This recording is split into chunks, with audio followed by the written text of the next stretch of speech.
That's because I've been under a car with it. Okay. Are we going? We're on record on that one. We're going live. Ready, 3, steady. 2, 1. Live. Lights. 2, 1. Starting live video. Lights, camera, action. Action. Are we on? Has anyone popped on yet? It's just us talking to ourselves. Come on, It's people. like most of my days, to be honest. Hi guys, welcome back to Airways Live. Once you're on, give us a quick hello. The usual lot that like to see us. Let us know what the volume and videos like. How many have we got on so far, Barry? Not 55. Not 55. Okay, 5's good. I'm guessing one of them's going to be Woody. He's normally on it. Pete Horsley is watching. Jeff Hills. Hey Jeff. So yeah, we're a number of things to follow on. Obviously from what we've been doing, and we want to sort of spend a bit of time talking. What's coming up? What are we about to endure? What are we about to enjoy? So yeah, we just thought we'd sit down and have a little change up. We want to say have a discussion amongst ourselves, and very much involving you guys as well. So the topic tonight, like I say, we're going to be looking at preparation for flight after a long break. Now, we know we've obviously been in lockdown and stuff like that. That's obviously the key thing, but this could be winter, so start having to think of some questions that you want to ask us guys and our thoughts and scenarios. Oh, that's not 2 metres, apparently.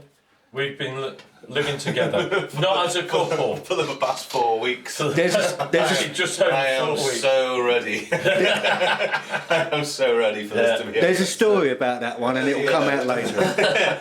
Yeah, both myself, Andy, Barry, and our families, we've been self-isolating with each other. The day before lockdown, in fact 2 days before the lockdown. So we this is about the closest I've been to you in 4 weeks, to be honest. Furthest I'm glad to say. So yes, we did instantly say, the first thing people are going to say is that's not 2 metres. Yes, we know, but hence the reason why he's all the way over there and I'm all the way over here and Barry's all the way over there. Don't you touch me. But yes, we have been self-isolating with each other for the past 4 weeks. Yeah. That's kind of where we are. Yeah. So yeah, usual ones. Can you let us know what sounds like, video like? Sound and picture good. Are we zooming in and out? No focus issues. There's a bit. I'm looking at it. It is a bit focusing. Stop moving. How many are we on now? 55. Shall we start then? Let's start.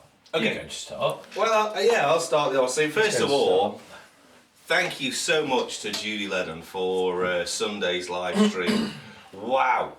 I mean, we are already, I say fans is probably the wrong, Judy's family.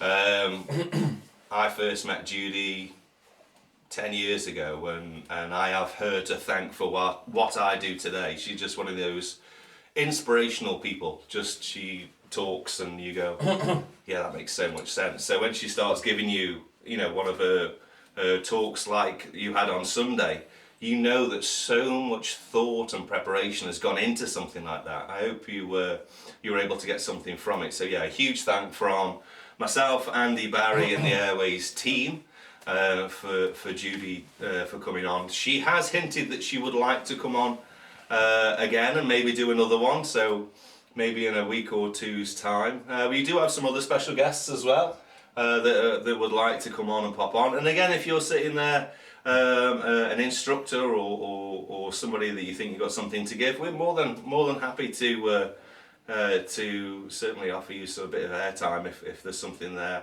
for you guys.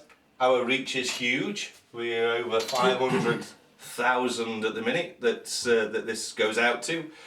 Unique views, I think we broke 50,000, so bizarre to think that we just went, shall we just do some ground school? And we've you to thank for that. I would like to stress, based on a conversation that I had this week, we're doing this for free. We're not trying to send you emails and try to get you buy things or We're doing this. But you're more than welcome to. You are more than welcome to, yes. But we are doing this for free. It's not a subscription service. We are trying to get things out on our YouTube channel, and we have some announcements to make on our YouTube channel coming up in the future. So stay tuned, stay posted. So, preparation for flight after a long break. Like I say, this is not just after the lockdown, though this lockdown does present us with a slightly more unique situation. But this is something where it's been a prolonged time since you have flown, and certainly in this country, or where you get extremes of weather, where you might get prolonged breaks. There is a lot to take on board as a pilot, and it starts with you at home, really, and making those decisions on whether to go flying or not, because we say this a lot, the hardest decision to make as a pilot is the decision not to fly. And it can be the decision that makes the difference on whether you actually come home with everything intact on that particular day.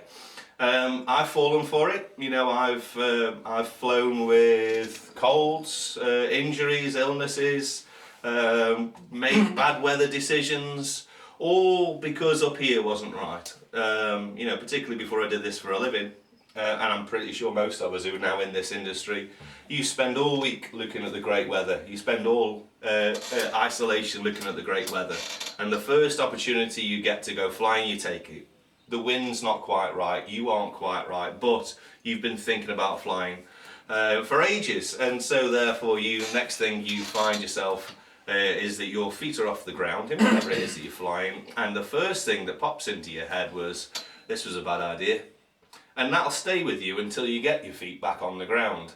Unfortunately, like what Judy was saying, I don't know if you remember the performance and anxiety, I call it arousal, but if I say arousal, we need some form of arousal to give us a go. But you might be at that cliff edge, like I say, before you even taken off, and you stay there until you come down. Now, I've been doing some revalidations over the phone, which is the first time for me, revalidating pilots over the phone. And the key thing really on that is, what is your first plan? We are allowed to go flying, what are you going to do? And it was quite interesting, and I love, and I know that Andy does because we discussed this, I love asking that one question to 10 people, a group of people, and seeing on how many different responses we get to that same question. And it can be from one extreme to another. One, oh, I wouldn't go, and other people, yes, let's go for huge cross countries. To the same scenario, whether it be weather or a certain condition. And like I say, this is what we want to just sit and just sort of bring that into you. Okay, so where do we start? So where do we start? So what is the first thing you're going to do when you're out of lockdown as a paramotor pilot or paraglider pilot? What's the first thing that you're going to do when you're allowed to make unessential travel? So at the moment you're allowed essential travel.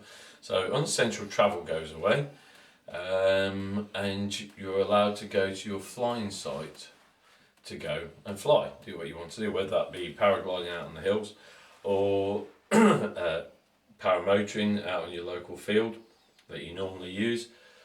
What is it that you're going to do? That's the question, really, isn't it? How do we get back in the air? We've got a couple of answers from the guys. One says ground handling, the other one says equipment checks, and that's from Leslie and Angela. Yeah. Equipment checks, you can do that now. You can take your kit out, and if you've got a back garden, if you've got somewhere where you can take your kit out, I wouldn't advise that you go ground handle it in the public park at all. Yeah, I wouldn't advise that you make a journey that is non-essential to get your kit out, but if you can get your kit out and you can check it, then I would do it. If you can get your kit off Because don't forget, a paraglider under the BHPA to be insured must be certified. So that paraglider, if it's older than 2 years old, or has done more than 100 hours, should have a service check. So that's something you could do now. Get that paraglide off, call your local service centres. There's quite a few around the country. Look in Skywings, Google them, and see if you can get your kit off now to get it serviced, get your wings serviced, so you know it's ready. Your paramotor, I know a couple of the guys that said my paramotor's never been so clean.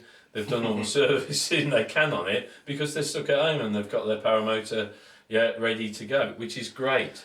They've done all that.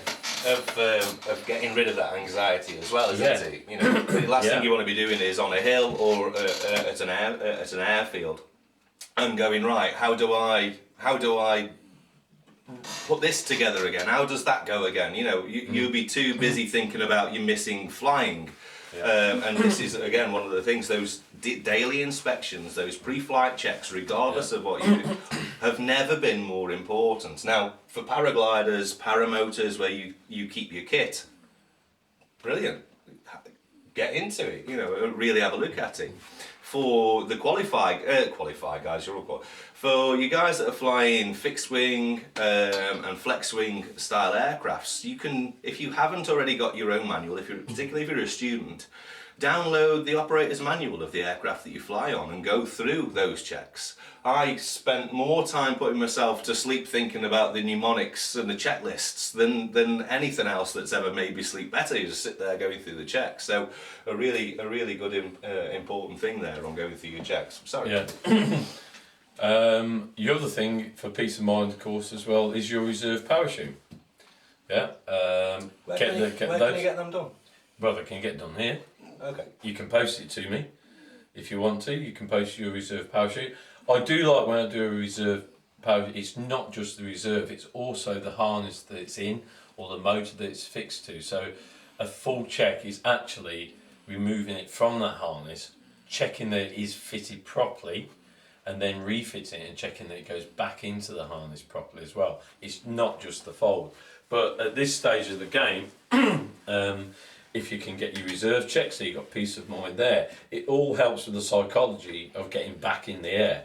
You are going to be nervous. For a lot of you guys and girls, it's not just the lockdown period that you haven't flown for. Some of you haven't flown since September last year because the weather turned pants in September. We had a bad winter. Yeah. So with a lot of wind, it just got windy, it got awful. So a lot of you haven't flown for a long time. And that will play on your mind. You'll be very rusty and that will play on your mind, which during Judy's talk, could push you beyond the point where you're actually making rational decisions. Yeah, so your preparation on that, by going through the lectures that we've done and studying the weather, what a great time to study the weather. Study, is it flyable? Yeah, is this the sort of weather I would fly in? And don't be in a massive rush to get back in the air just because you can. Yeah, that's what will get you. I've got to go flying now. I am going flying now. That attitude where you go out to your field and you go out and you put yourself in the air. You've actually survived this virus, and then you go and stuff it in at the last moment. Yeah, because you're desperate to get back in the air. If you've got my advice would be whoever taught you, your local school, perhaps get in contact with them and go back and do some ground handling. Somebody's mentioned ground handling. Get out there, do loads of ground handling. Get used to your wing again, used to the way that it feels again. Do some forward launching if it's light winds, and just play with your wing on the ground. If you do a day doing that on a day that perhaps is flyable for you, when you finish your flying last year, but you go out and you do a few hours of that, then go back the next day and do a bit more and see how you feel about getting back in the air. Take the steps slowly. It's slow steps. If you just jump back in the air, I would expect, once this is over, the accident rate to go up. A lot. We were discussing this at the start of the week. You know, on what shall we do on Wednesday? And again, because of what's going on, and we've been holding back on this particular section. We've done a lot on Met and Nav and Air Law and etc. etc. But the human performance and limitations of a pilot, regardless of what you fly, is paramount. It is the key thing, regardless of what you fly, and it's the ultimate decision. And I personally, you know, I'm quite concerned on the what next bit, because there's a lot of people who are going to be trying to get in the air at the same time, meaning that flying sites are going to be busy, landing sites are going to be busy, airfields are going to be busy. You know, it's not just going to be a case of, and that's it. You know, we're already planning on our phased back into flying as an airfield, and what do we envisage is going to be. And certainly we are putting together for our guys information that we will send out so that you can kind of follow it. We'll also bring that on there. But we sort of hit on 3 areas that seem to be paramount concerns. The first one being pilot. Second one being, I'll call it AC or flying machine. And the third one being weather. So the pilot bit really is the decision you make before you leave home. What issues are going to face us? The main issue that we have, obviously, is currency. When was the last time we flew? What were the conditions like? You got to bear in mind that, again, as Andy was saying, for most of us, it was September, October time, which is when we're coming into a lot more stable air, nice flying conditions, and a little less thermals around. I say nice for me, not nice for you. But we were coming to a very stable part of the year. And now we're going to be coming back into probably the height of summer. So when we're talking currency, a lot of us haven't flown for a long time, and so it's therefore, how do we get back current? And so what type of flying should I do first of all? Now, again, this is a question that I've asked for a number of the guys that I've been doing on revalidation conversations. And bizarrely, the same thing has come out every time. Okay, well, we were allowed to fly, you know, following the government guidelines on flying, what are you going to do? I'm going to take off. Yes, okay, and we went through a bit of this. Yes, okay, we get that you're going to take off. Well, I'm going to make sure the aircraft's all right. Yes, I agree, make sure the aircraft's all right. So everything's all right, and now we're at the point of what do we do next? What would you do? I'd land. Well, actually, landing is probably not the best thing to be doing. Because you've just put yourself through a high stressful situation. You know, is the plane going to drop out the sky? Is my wing got any holes in it? You know, or am I happy to be in the air again? And we could take ourselves off to the point where we're happy, and then we're still at that point of stress on that peak curve, and now we're going to put ourselves in the stressful situation of landing. My advice would be, and again, Andy will bring you on, certainly on for paragliding, to stay airborne. Don't do a short 10-minute, 15-minute flight. The best place to be in any flying machine is at altitude with airspeed. Being close to the ground, say coming into land, is building on that stress factor. Go and take yourself up to a, you know, obviously it depends where you're flying, to a safe altitude and practice some basic handling skills. And again, relative to whatever it is we're flying. Don't try and start doing wing overs or 6-degree bank angle turns. Don't try and put yourself in any sort of cross-country situation. Stay local.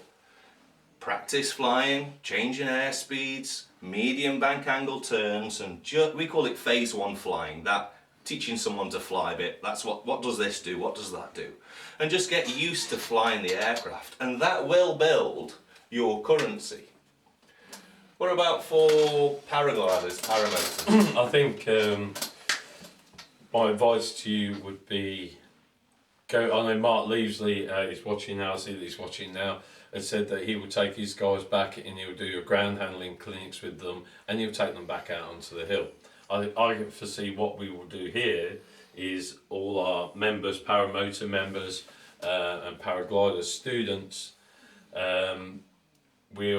It's a bit like when somebody turns up who started to learn 2 years ago, it's our big break. We just take them back a notch. We'll put them back on the winch and we'll do a 40-foot release flight or a 60-foot release flight just to get them back into the air. My advice would be the paramotor, our paramotor guys that come and fly here, book in, come for the day, let's do a bit of ground handling together, let's do some winching together, we'll put you back on the winch, we'll take the motor out of the scenario, just to get you launched again, get you back in the air, get you feeling good about being back in the air, practice some takeoffs, practice some landings, to get your confidence and your currency back up. And it's only just got to be that bit, it hasn't got to be a massive amount, so that you can feel the air again, and then go and do some ground handling with your motor, and if you're happy, then go and fly your motor. And I can foresee that the first 2 weeks will be members only, and we'll just get you guys and girls in and just phase it in and just get you back in the air, and it'll be good for us as well. It's been a long time since our instructors have done any teaching. It's been a long time since we've been sat on a winch doing some winching, so there's that as well, and a long time since they've flown as well, so they're looking forward as much as you. I know it's frustrating. We live on an airfield and we're surrounded by toys that we're not allowed to touch, basically. We haven't taken them out the hangar because the temptation, once you take it out, is to go, actually, shall we? Yeah. And it's the wrong thing to do. It's just the wrong thing to do. So it seems like a good idea at the time. It seems like a good idea until your feet come off the ground. Yeah. So this is currency, and what we both really do sort of want to stress is don't just wing it. Speak to people. There's lots of armchair experts out there. Speak to your instructor. Speak to the governing bodies, BHPA, BMAA. Follow their guidelines. These are people that know the situation and certainly have got a huge amount of experience. Certainly, there's some, certainly in the BHPA world, there's some great high-hour pilot, people like Judy. Christ, you could more than easily send her a message, I'm sure, and an infinite number of other people. So we've got the club coaches as well, but to be honest, I wouldn't be bothering them. Those guys are going to be wanting to fly as well. They're not going to want to give up their flying because they haven't to help you fly when they're not. Well, the other thing to bear in mind that's not relevant for you guys, but what we have on the powered side is the 90-day rule. Now, obviously, I've never ever exceeded the 90-day rule ever up until this point. This is going to be the first time that I will have to go at 90-day rule. For those of you who remember, I hope you haven't. Is that if you have not taken a passenger within 90 days, you must go and perform 3 takeoff and landings, and that is 3 separate takeoff and landings, not sitting there touch and goings, 3 actual full stop landings. Now, the caveat that was added with this 90-day rule was that you could take a passenger so long as that passenger was able to take control of the aircraft from their seating position and permitted to do so. So this is where you would maybe go with an instructor, because there's going to be people, and I know because I've spoken to some, where I haven't flown for 90 days. Not only am I not happy to fly with a passenger, I'm not happy to fly on my own. Can I get a check ride? I don't think, and again this is a judgment thing, that once the ban or the restriction on travel is lifted, there will still be social distancing in place. And so there is going to be a lot of people that might think they're okay, but there's also going to be a number of pilots that aren't happy. My advice to you would be, don't risk it. If you're not happy to be in a plane on your own, you may have just qualified, you may have not flown, you may have, for whatever reason, they do exist, but the 90-day rule is still going to be enforced. So it's a real important one, the 90-day rule. The other one, whilst we're talking about, before we move on to pilots, is also revals, and this is obviously for pilots that are flying on licenses. There has been a decompensation which brings, I think, to the 31st of June. I'll have to double check on that one, but it's basically saying that if your license expires before this period, then to speak to your instructor. I have the official form. I'll stick it on our Facebook page so that you can read it there. And so you can do a reval over the phone, and this is what I've done on a number of these this week.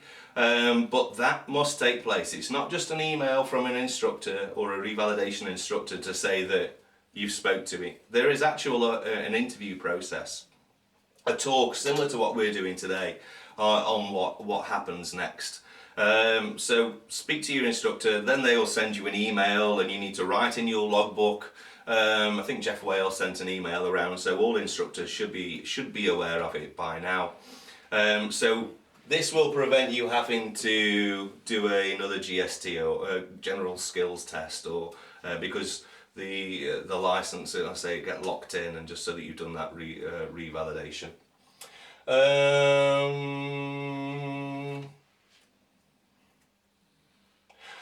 We'll come back on pilot on another day, actually, because there's the whole I'm safe that we could go through.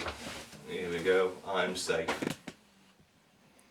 It's a CAA issued mnemonic, I'm safe, and it's one that you should use every day before you go flying. It's one I use every day before I go flying, go through it. I think we probably there's enough scope for us to cover HPR. Yeah. I think we've got enough on here. Now I've put aircraft, we'll call it flying machine, and we briefly touched on it as well.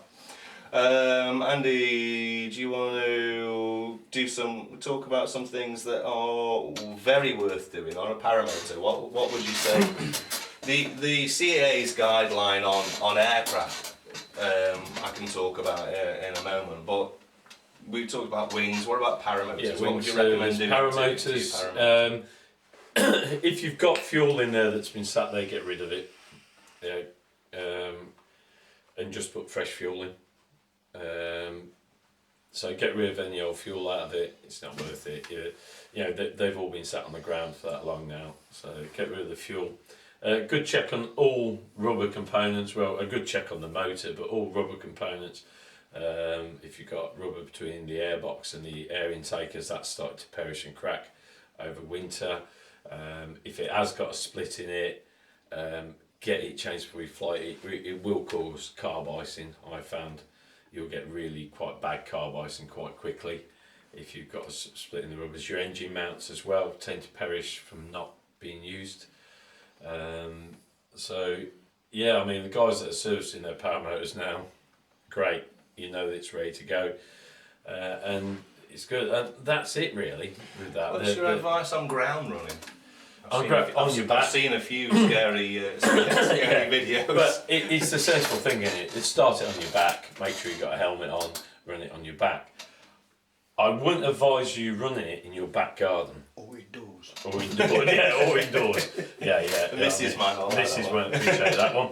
Running it in your back garden in an enclosed area, you got to think what's through the other side of that fence. And if it's a 4-year-old kid running around and you're revving your motor and fall over, and it shatters the prop and that goes straight through the garden fence and it's the kid next door, you've got a serious problem on your hands. So I wouldn't advise ground running it in your back garden. I would ground run it only once probably you go to the field you're going to fly in. There's no need really to ground run them. They don't need running. Pull it over a few times if you want, just to get the thing, keep it lubricated, get some fuel and oil through it, but I wouldn't ground run it in your back garden, ground run it where you would normally run it. Change the plugs? No. If it's running well, leave it alone, it should be running well. Leaving fuel in as well isn't good because the fuel evaporates and then you end up with oil in the carb, so it blocks the carb up, and it also perishes. If it's got flanges in there, it can perish the flanges in there. So basically, my advice at the moment is just keep them empty. Empty them out, leave them empty, and put fresh fuel in when you're ready to go flying again. The CAA stance on it, and I'm sure paramotors obviously fall into this because maybe your feet come off the ground. The CAA are responsible. Sort of VFR flight. Yeah. So, yeah. Their advice is to winterize.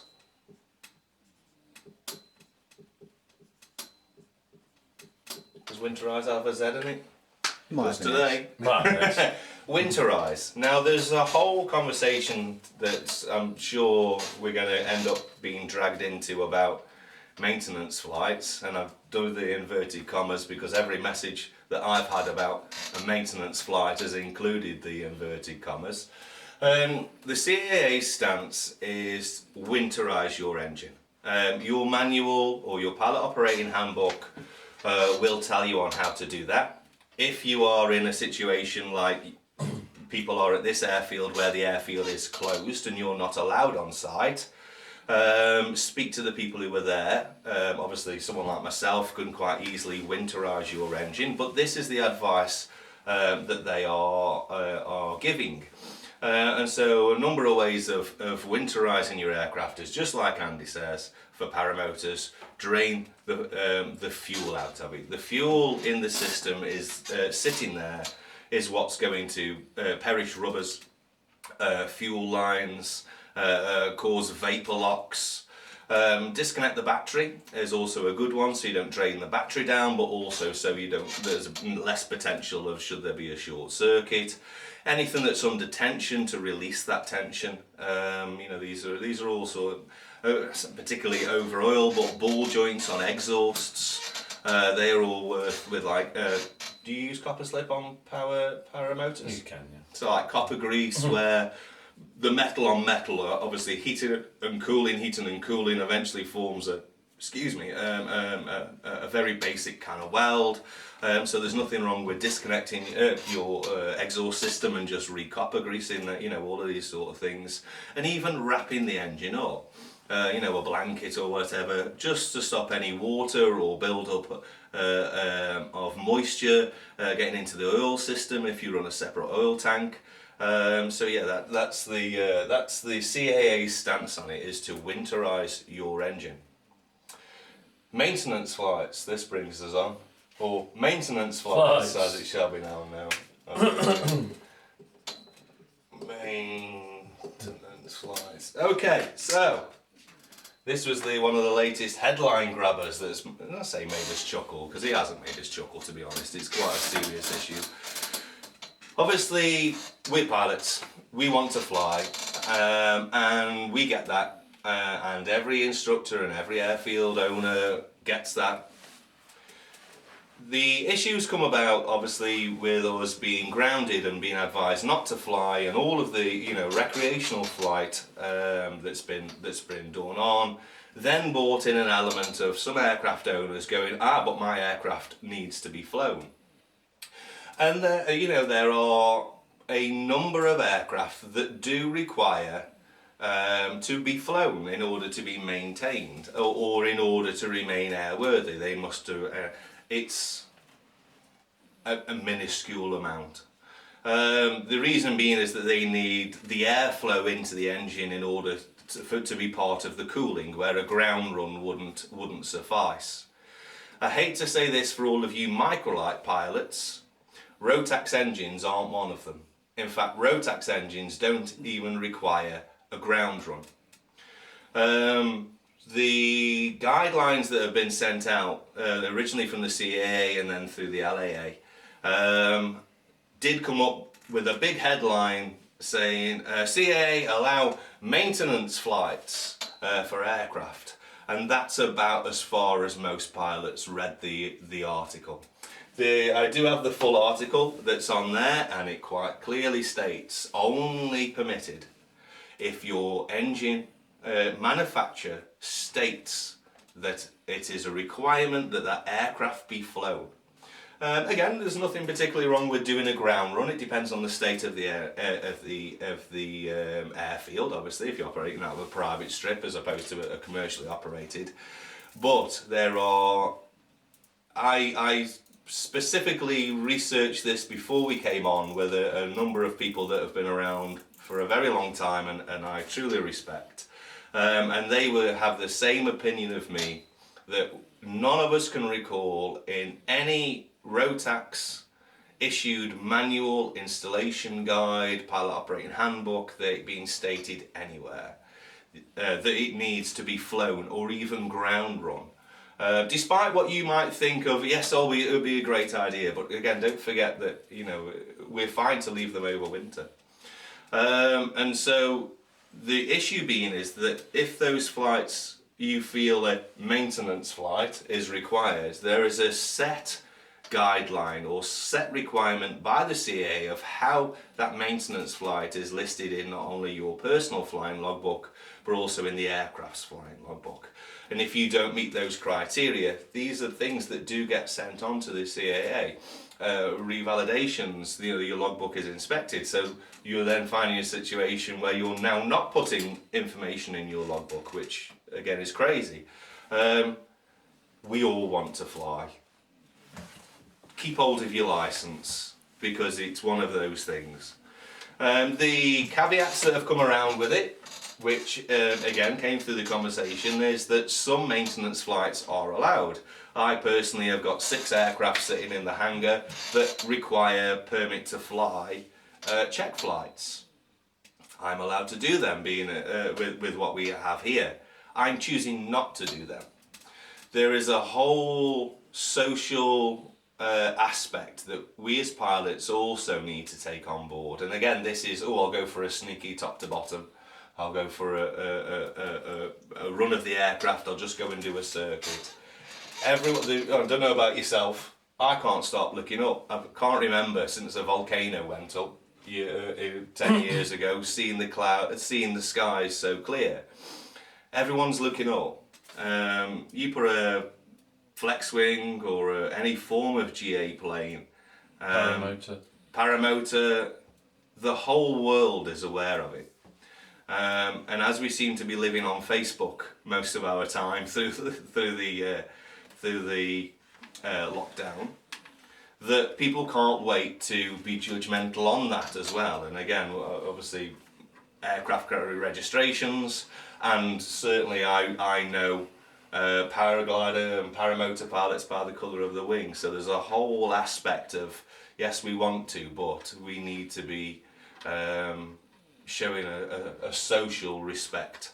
It's very easy to put the sport into an element of disrepute because I'm going flying. Anything you want to add on the aircraft side? No. What time are we on? How are we doing? So yes, like I say, before we came on, I googled, as you do, Google expert, the CAA on maintenance flights, and do have a read. Don't just read the headline, which pretty much everyone who's messaged me this week has got about as far as research what it is that you're doing. Again, flying sites might be another prominent one. They are shut. Yeah. How are they going to announce that they're open? Do we take it as a given? Do we assume they're open? No, it'll be on Facebook, on their Facebook pages. That's probably that's where most people. Yeah, I come from down the south, and we have a lot of nesting birds that, for specific times of the year, you can't fly those sites anyway. It might be that this opens up at one of those potential times. Your site's choice is going to be critical to where you can fly. Yeah. We got any questions? Have you guys, before we move on, we talked a little bit about pilots, and the idea of this is to get you guys thinking, because they are quite unique to whatever it is that you fly and your experience level. And again, this is the same question to 50 people. Each one of you will have a completely different answer to it. And again, one of the reasons that we find it quite amusing or quite enjoy asking these questions. What are your thoughts? Obviously, like I say, it'd be interesting for other people to read your thoughts, and certainly if any questions about what would it be our advice on you as a pilot, and certainly any advice on aircraft. No questions. Let's go to weather. Okay. Weather. Whether to fly or not. Whether to fly or not. not. Yeah. Is it suitable for you at this stage? It may have been suitable for you 6 months ago, but is it suitable for you now? That's the decision you've got to make. Yeah. And I know most of the people out there are actually quite sensible about that. You get the other one who will go, you know, someone, I've flown you worse than this, I've flown you better than this, or I've flown you quite a bit, I've got hundreds of hours. Yeah. So is it suitable for you? That is what you've got to decide on the weather, yeah, on the forecast. My advice is to go back to your local school, where you learn. Go back and talk to your local school. Get yourself back in the air. The instructors will be back in the air, and yeah, and use your local school. Use the knowledge that's there to get you back into the air safely. But and you know, make sure that you're reading the weather correctly. That's. So we're talking limitations, aren't we? Yeah.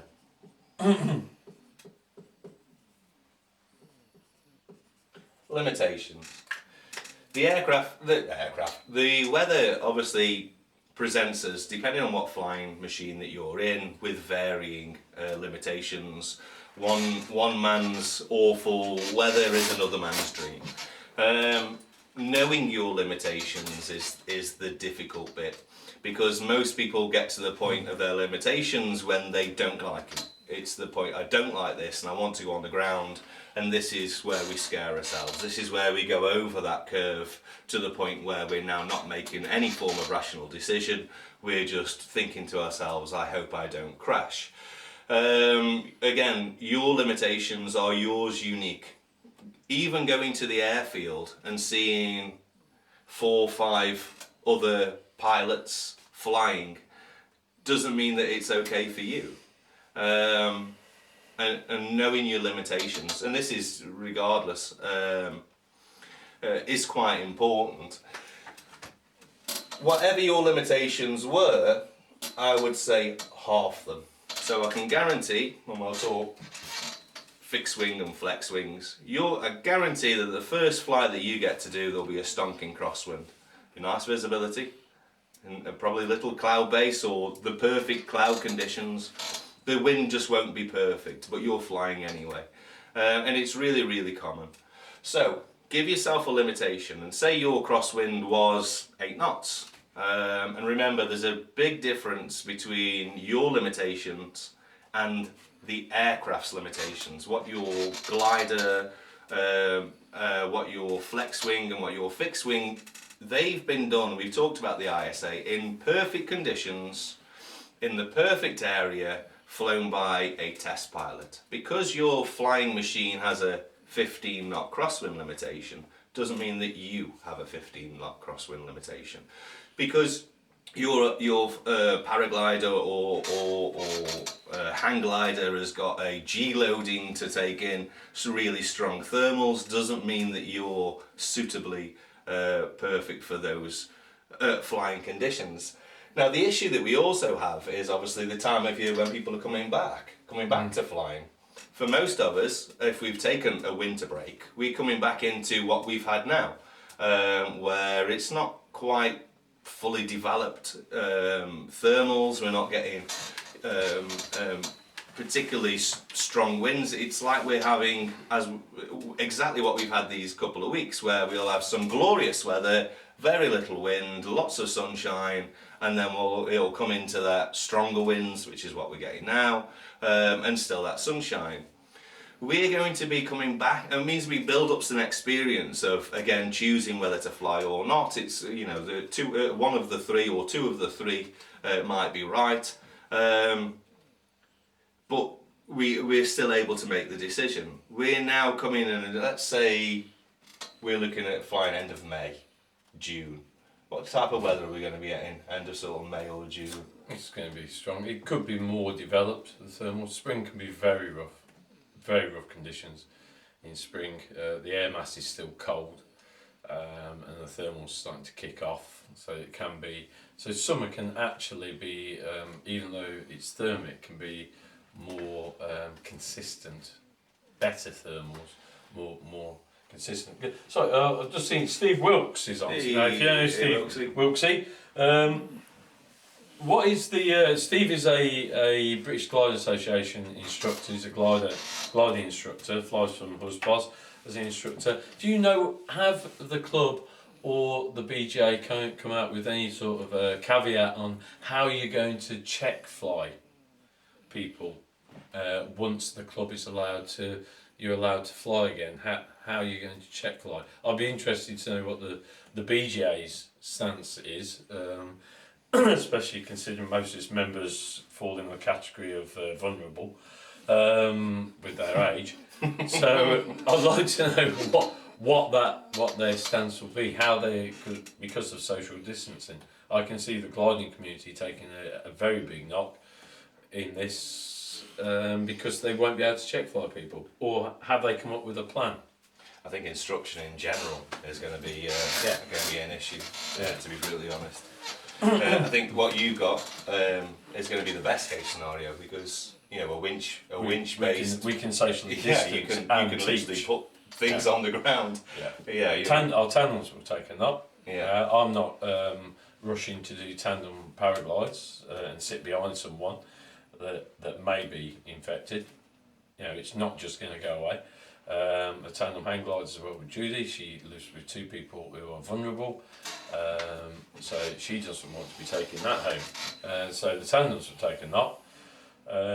It's as and when we can bring it back in.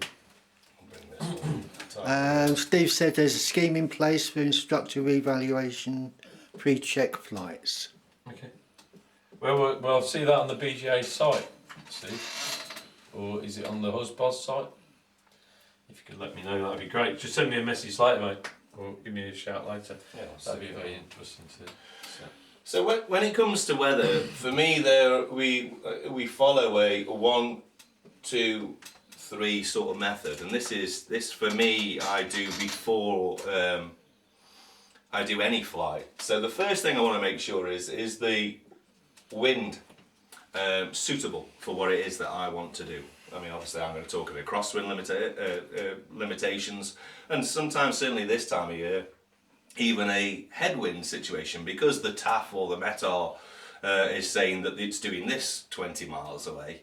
What's it like at the actual airfield? What's it like at the actual launch site? So for me, the wind is the very first thing that I'm looking at. The next thing that I'm looking at is visibility. Because even though I might have perfect wind conditions, I might not have the visibility. Obviously, we operating in a 1.5k minima. You won't catch me up in 1.5k unless I really needed to, but it's more of a get down rather than a get up. And the final one of that is a ceiling height. What ceiling is cloud base. Most of us only get to this bit before we're on our way to our flying site. And this is where we've discussed on meteorology, on how you can work out these other bits before you get there. But for me, wind, visibility and ceiling, in that order, very, very much determine on whether I'm actually going to take a flight. The issue that we've got is because of this, where we first started with, that a lot of this will go out the window, because we want the cloud base to be higher, therefore it is. It might not be, but we want to go flying.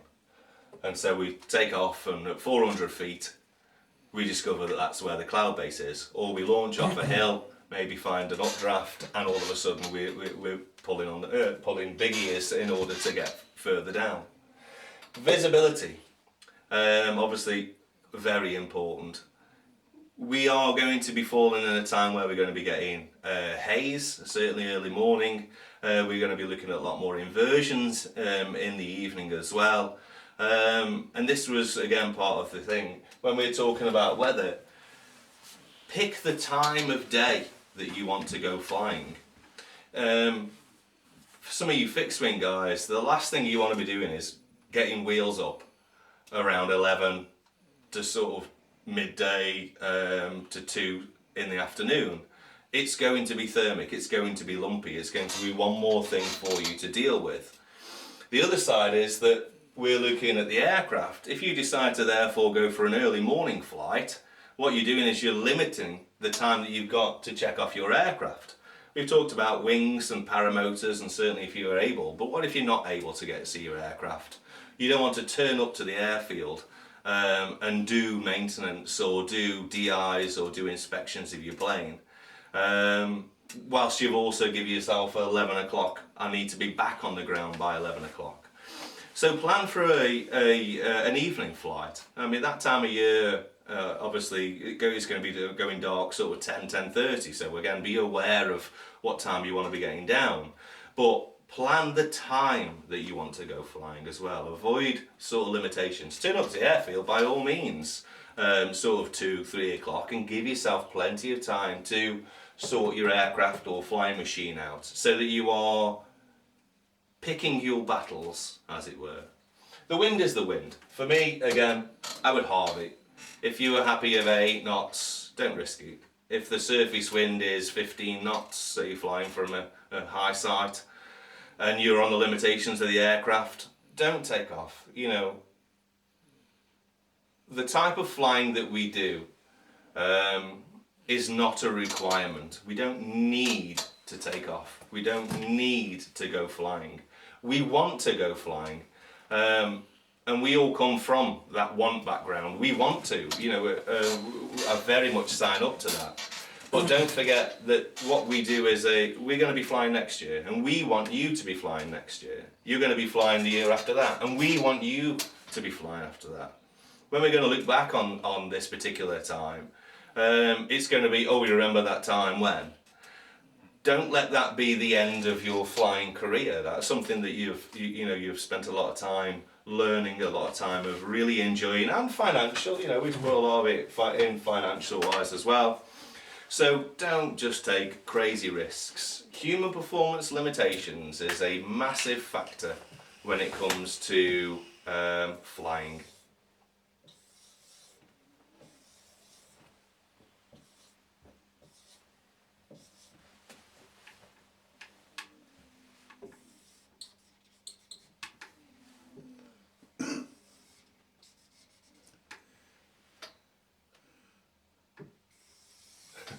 And this Do you know what this is? This is something Do you know what this is? I'm sitting back and taking Do you know what? Does anybody know what this is?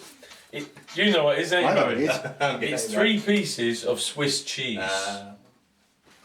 Now, now there's a current, and we fly. We take those 2 pieces of Swiss cheese away, and we go and fly. We might get away with it. We've got away with it. We've got ourselves in the air. We're going straight out and going, mate, I'm going flying. Boom. Yeah. Or, yeah, you are current, but your machine isn't very well maintained. Yeah. There's another one. Yeah. Or you're going flying in conditions that you've never flown in before. Yeah, but you get away with it because you've only got 1 hole in the piece of Swiss cheese. But if you take 3 things, yeah, and you put all these pieces of Swiss cheese together, and all these holes line up, what do you get at the end of it? Yeah, if you're lucky, yeah, you just get a trip to A&E. Yeah, the Swiss cheese effect. That's what you've got to think. What am I lining up? How many holes am I prepared to line up? Well, Giles got it first off. That's the Yeah, first one to call it. Well, Giles Fowler. Yeah, it's the Swiss cheese effect. And you know, often when you read an incident report and you start reading through it, you can see, you know what the end result is going to be because you can see the holes in the Swiss cheese lining up. And it's very rarely, if ever, just 1 hole. Because there's usually 1 hole in our Swiss cheese. Let's face it, what we do is dangerous. Inherently risky. It's inherently risky. Yeah, there's a hole. That's why we do it. That's why we do it. Yeah, because it's risk and reward. The reward is we get to fly. We know there's a risk to it. Right from day one, that's told you. Aviation is risky. You think when you get on a plane to go on holiday that you are 100% safe. No, you're not. Yeah, the limitations, the holes in the Swiss cheese have been taken out of it over time through training of the pilots, through the development of aircraft. Yeah, those holes have been taken away. Yeah, but people still die on commercial flights when they crash. Simple as that. And when you look at those incidents, there's holes in the Swiss cheese, and it's not one hole. It's several holes, and the holes line up. So what you've got to do, what the clever pilot's got to do, leaving this situation where we can go and fly again, yeah, is get rid of as many holes as possible, yeah, and just try and leave the fact that it's dangerous, yeah. There is danger in what we do. So get rid of the holes in the Swiss Yeah, but it's a cheese. dangerous sport, If but you you- don't have to be a dangerous pilot. No, Oh, no, exactly. no. And that's what this talk is about. It's about getting rid of the holes, yeah, as you go back into flying, away from out of the Swiss cheese. And the holes that are there, don't let them line up. A couple of weeks before, obviously, we were in this situation, I was invited to go along to a BMAA inspector course. And it was held at the AAIB Centre, Air Accident Investigation Bureau, down, I want to say Gatwick. It's really not at Gatwick anymore. Anyway, that's where I was at. And we sat in, I mean, just one of those fascinating places. You know, I mean, me as a talker, to be silent for so long was just awe-inspiring. He enjoyed it. If you come back, he was like, wow. And this was the three things that they hit on. The biggest hole in that Swiss cheese, hence the reason why it's at the top here, is the pilot. 80% of the Swiss cheese comes from a pilot making a poor or inaccurate decision based on one of the other two factors. These were then pretty much even at around 10% each.